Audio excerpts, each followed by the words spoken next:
almost exactly 2 years ago, I shared my 3 keys to a life without walls on a TEDx stage in Sheffield. And quite honestly, I thought I had arrived. I really felt home in myself. But my mentor at the time told me that I should make sure I don't get stuck in that space. And little did I know how much my life would become a constant changing organism. And over those years, I discovered a 4th key that actually also changed my perspective on the other 3. Now, the 3 keys that I shared in Sheffield in 2019 were: number 1, to develop critical thinking. Number 2, to learn to love conflict, especially your inner conflicts. And number 3, to discover your values, especially your core values. Now, I discovered a 4th key. And that 4th key is to trust my emotions, to realize that my emotions, especially those unpleasant emotions, are signposts to my values, identity, and purpose. That my emotions want to take me very deep into my heart and to help me to connect to this innermost core of who I am. The method I use to do that is called emotional logic, and I won't explain much more around how the method works.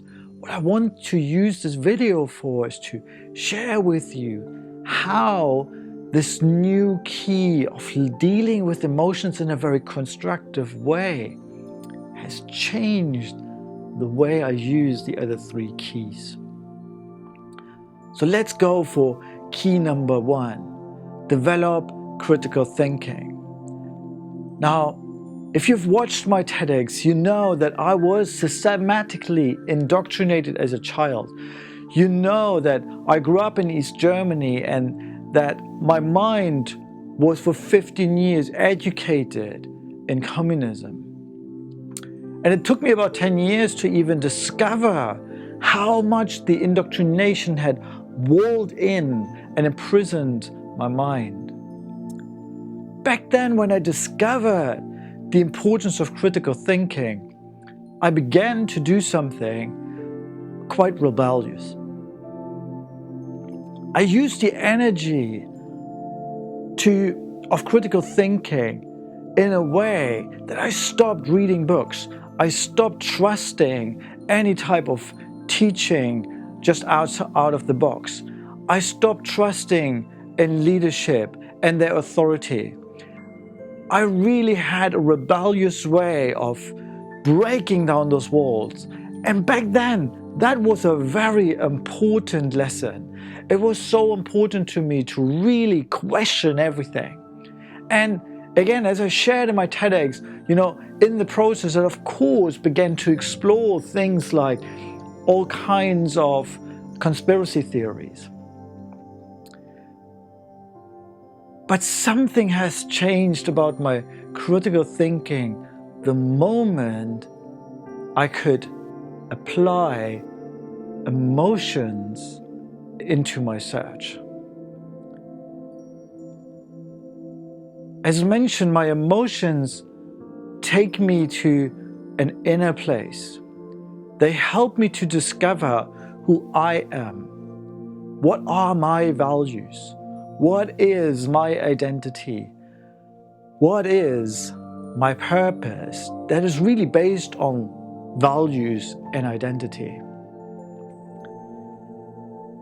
And so what my 4th key of dealing with my emotions helped me do is to discover a good grade boundary. I discovered that I don't have to follow all things. I don't have to try to understand everything. I don't have to be rebellious, because as soon as I had more clarity about who I am, my values began to build a nice boundary around my critical thinking. Now, I believe that boundaries are not there to imprison us or to limit us. Boundaries really are there to create a safe space in which we can explore anything. Just imagine it like a white canvas. The canvas has a boundary. There is an end to the canvas. But because of the ends and edges of the canvas, it creates this space in which you can fully go wild with your creativity. And that's what I could do suddenly with my critical thinking. I could stop being fearful that I go down a rabbit hole that is really dangerous. I could stop being cautious in my critical thinking because I feel like I might be pulled into something that is not good. It was the boundaries of my values that I discovered through my emotions, and that my emotions highlight on a continuous basis. It was that boundary that suddenly created my critical thinking, a new freedom that I've never had. Key number 2, learn to love conflict. I told the story about our mentor who told my wife and me that you guys don't have enough conflict. And really, when I learned about conflict in our relationship, I really went down this route of seeing the opportunities of getting to know each other, to learn who I am, to learn who she is, and to use those conflict situations to really deepen our understanding about each other, so that we can learn how we can complement each other, how our difficult and different personalities can actually become a powerhouse to be part and a blessing to this world. And when I began to discover my inner conflicts at the time, I realized that they are good. There is something there. But I did not really know what to do with those inner tensions. I understood the tensions between me and my wife. I could see the beauty of it. I could see, the opportunities and the potential of our relationship. But when it came to my inner conflicts, I really still struggled. I just stood there and was like, what am I doing with this? Now, once again, learning that my emotions want to take me inside really unlocked the love of conflict. Your emotions and our emotions are triggered by our values. They're not triggered by events. They're not actually triggered by memories or experiences. They're always triggered by your values. And yes, when you think about a situation where those values have been threatened before, then those values will be triggered by just remembering something else. And I suddenly could go down this route with my inner conflicts.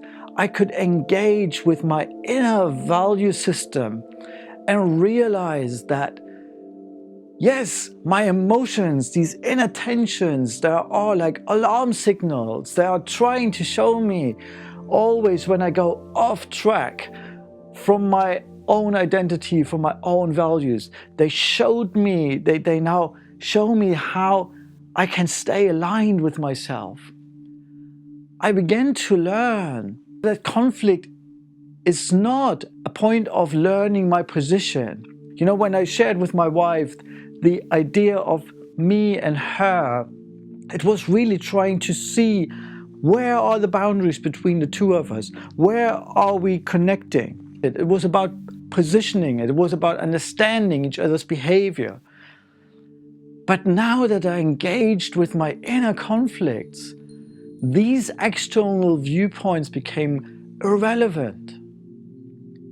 Because as soon as I began to see that my inner values have constant tensions, and that those constant tensions within myself need harmonizing, they don't need solutions, they don't need to be solved. You know, there are sometimes moments where I know that my core value of curiosity is not the most important thing I should use, but it is another value, the value of connection, that is really far more important. So there are constant tensions in our value system within ourselves that need tuning. My emotions help me to stay in this beautiful space of knowing I'm okay. I'm not afraid anymore of my inner conflicts. I'm not afraid anymore of feeling anxious or having moments of feeling depressed. I'm not afraid anymore of feeling angry. Because I know that those inner conflicts give me, again, a clear boundary. My emotions want to help me that those conflicts have a clear space in which they can creatively be played out. And so, again, you know, my emotions unlocked my love of conflict. It was no longer about positioning and behavior, but it was more about who am I and how can I relate to the world around me. Key number 3, to discover your core value, or to discover your values, especially your core value. You know, I honestly thought I had arrived. I honestly thought 2 years ago or 3 years ago when I first came across that I was there. I thought like, yes, that's it. You know, I finally know who I am. I felt like I have a clear understanding of my shape and of my image and how I look. But what my emotions helped me to do is to connect to a deep level in my heart that I didn't even know it existed. It's like a space of spirituality. You know, I'm a Christian, and I call this space the inner ark. You know, the ark of the covenant. In the tabernacle of Moses, there was an ark which represents God, and in that ark, you know, there were 3 things which all represent God. And I felt like my emotions were beginning to signpost me to go to this very inner, divine, spiritual space. And what I discovered there is that, yes, I have core values. There are some defaults going on within myself. But what I discovered there too is that my whole set of values, the expression of God within myself, you know, that there is a fluidity around this. I began to realize that my values are on a constant move. They're constantly shaping, reshaping, almost like a liquid, you know? When you pour coffee in a cup, it takes the shape of the cup. If I would pour the coffee into another vessel, it will take just the shape of that vessel. And that's what I began to realize about my values. I began to realize that the way I am present with a person is different than when I'm present with another person. It is different when I read something. It's different when I have a conflict situation with my son. It's different when I have a conflict situation with my wife. I even discovered that none of those conflict situations really kind of brought us or were the same. That in all those conflict situations, a different shape of my inner values was placed. And so what my emotions helped me to realize is how adaptable I am, how adaptable my value system is, and that there's really no limits, just edges to life. You know, that was the sentence I coined in my TEDx. The walls that limit you are not around you. They are inside you.